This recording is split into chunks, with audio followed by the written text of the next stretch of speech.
Ugh. Welcome back, everybody. Yeah, I know. I said every other day, but I just tapped out on day 4 of a 5-day juice cleanse because, well, I was losing it. Having to go to work with no calories and trying to fill in the gaps with caffeine and ephedrine. So I was like jittery but tired at the same time, and my brain wasn't working, which people were noticing. Couldn't compensate. Bad. I'm not even sure everything I said, which in most cases I don't care, but there is an exception, I suppose. So, yeah, in this sense of dread. For those of you that follow my channel, I've been dreading a day that's tomorrow since September, where I have to get on a stage and perform a scene live for a friend in graduate school, and I'm terrified.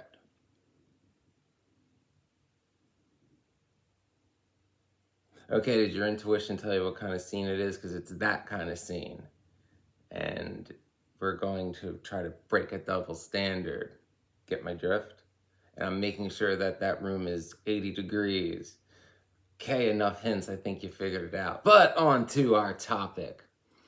So, randomly on YouTube, a very infamous scene popped up because there's memes about it from Star Trek The Next Generation. Jean-Luc Picard's infamous "There are 4 lights." It's a torture scene. Now I'm going to relate it to narcissistic abuse and what the narcissist does, some of their tactics, and what we, meaning you and I, or what I should have done, and what you should do if you're watching this channel in that situation. So, and I'll put a link to it if you're unfamiliar with it. Obviously, you should watch it. Even the show's kind of old, but the scene's pretty infamous to this day. So, in that scene, Jean-Luc Picard, the captain of the Enterprise, is being tortured, and he can see 4 brown lights. And his torturer repeatedly asks him how many he sees, and he says 4, but the torturer is telling him that there is 5. And for his torment to end, Picard must admit that he sees 5 lights when in fact there are only 4. This is something narcissists do in a way, and while it is not that common that they resort to physical pain, although if you're being bullied and hazed by a narcissistic sociopath, as I was in the fire department, physical torment such as wearing an 80-pound sandbag around your neck and a wall clock at all times would be devices to try to break you physically and acquiesce to their perception of reality, which in itself isn't reality. It's their narcissistical delusion, the world as they want it, reality, which isn't really reality. Got it? But that's what they're trying to do. Narcissists typically do this, through trying to break you mentally. This can be in, many different forms depending on your relationship with the narcissist. If it's a narcissistic parent, the narcissist will most likely tell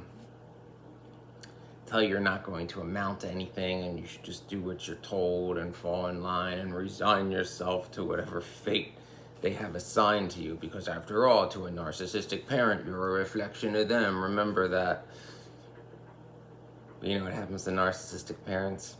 Eventually, they die. So, in a relationship setting, it can be even worse. Because the narcissistic partner is obviously going to cut you off from anyone who's informing you of the toxicity of that relationship. Again, the narcissistic partner sees you as property. They want you exist only to serve them. And of course, they're going to cripple your self-esteem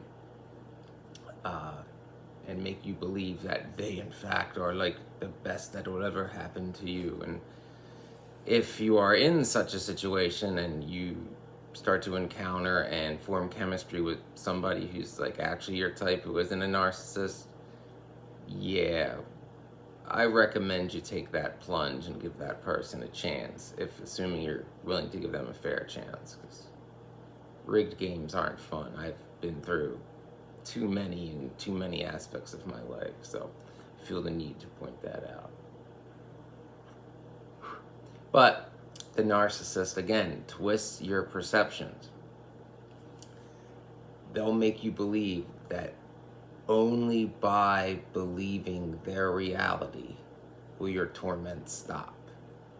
You know, you must admit that there's 5 lights, even though there's 4. And what that does is it breaks you mentally to the point where you can't trust your own perceptions. The narcissist wants you to a point where you don't know what's real anymore, that you must therefore defer to them to know what reality is, that you can't perceive reality, only the narcissist can, and therefore you then must live in whatever warped, twisted reality the narcissist is telling you. Get it? Only the narcissist can tell you what's real, because only the narcissist knows by virtue of they're them. You know, that's every narcissist. Well, I'm me. You know, yes, they all think they're living gods. But that's the dilemma there. You can't do it, even if they're letting you know, if you just go along with what the narcissist wants, says there are 5 lights, things will stop. Like in the scene, Picard is told if he says there's 5 lights, he can basically live out his life in exile, reading history books and studying archaeology. I'm like, ooh, that sounds familiar. That sounds familiar. Well, he's eventually rescued. Must be nice. But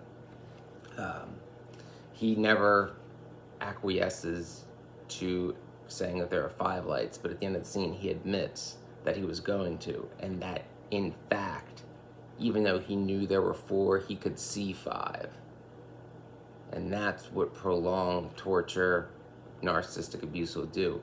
It'll break you down. If that abuse is constant, like you're constantly being beat down, when it's relentless and inescapable, it'll beat you down to the point where you truly will start to question what reality is, and you'll start to question whether or not what you see, what you perceive, is real, and simply be broken and go along with what the narcissist wants. That's the scary part. That's what you cannot let happen. No matter what, never give in. And it's going to make things worse in the short term. I'm not going to lie about that. And many things, some questionable, but a liar is not one. Sorry, I'm still I feel run down. After like 4 days of like straight up fasting and too much ephedrine and caffeine. It's like, ooh, and I was still going to the gym, just saying, just putting it out there, but I'm off tomorrow. I need that. I really don't want to go to work. I really, really, really don't want to. I'm like really tempted to call off. Gotta think of something. Nobody at work knows of this channel, I hope. But never give in to the delusions of the narcissist. You perceive reality as it is. They try to create their own artificial reality where reality is whatever they, the narcissist, want it to be in that moment. And remember this too. You owe nothing to the narcissist. The narcissist will convince you that leaving them or going no contact with them if they're a parent is a scary, tumultuous thing, and that you must stick with the status quo. As I've said in many videos, the narcissist will always defend the status quo because it's their status quo. They benefit from it. But in that toxic environment, as Queen Lilith would say, it's better to be alone in the desert than be subservient in Eden, right?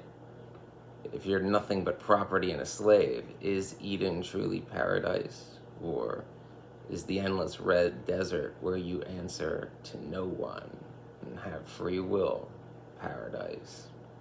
I know which one I would choose and basically have.